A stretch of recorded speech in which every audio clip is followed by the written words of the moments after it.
Dende o primeiro momento en que abrimos as páxinas de Unha pedra no zapato, somos transportados a un mundo total de reflexión, de análise, tamén de certo empoderamento, onde as palabras da autora soan con forza e nos invitan a cuestionar as nosas crenzas, os nosos valores, explorar as nosas emocións e os nosos sentimentos. Non interpelan moito este libro, Rosalía, a verdade é que eu sentíme interpelada e creo que era o teu obxectivo, despois xa nos comentas.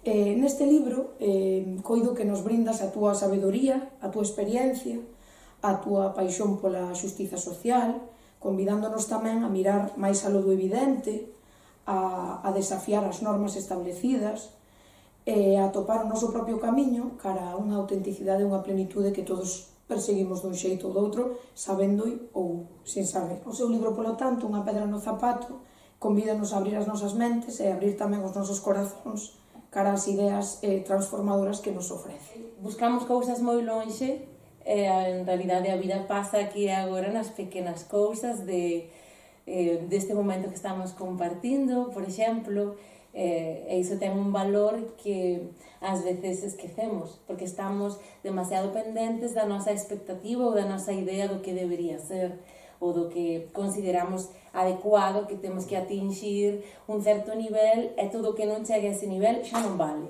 E iso tampouco é así. Por lo menos dar ese espazo de que poidas ir cara adentro, que eu creo que é unha cousa que nos custa moito pola velocidade da vida que levamos.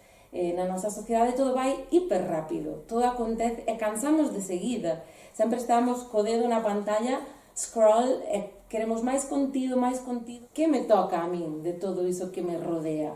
Sexa que cando leo o xornal, ou sexa unha conversa que escoito cando vou no autobús. Para min é a vida fervendo en cada segundo, en cada lugar, e este libro é o que convida. Eu non teño nada que aconsellarlle a ninguén, simplemente falo das miñas impresións e convido a reflexionar.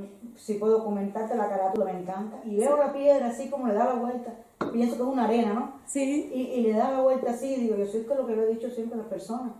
El problema, todos tenemos problemas. Lo que lo asimilamos a independencia de la vuelta que tú le des. O lo hace problema o lo hace situación. Y me alegra cantidad haber estado aquí, pero bueno.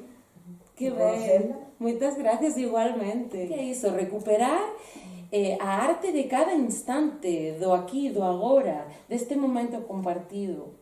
Non me canso de falar dese tema e de como son activista do aquí e do agora, non? Este libro demostra ao 200%.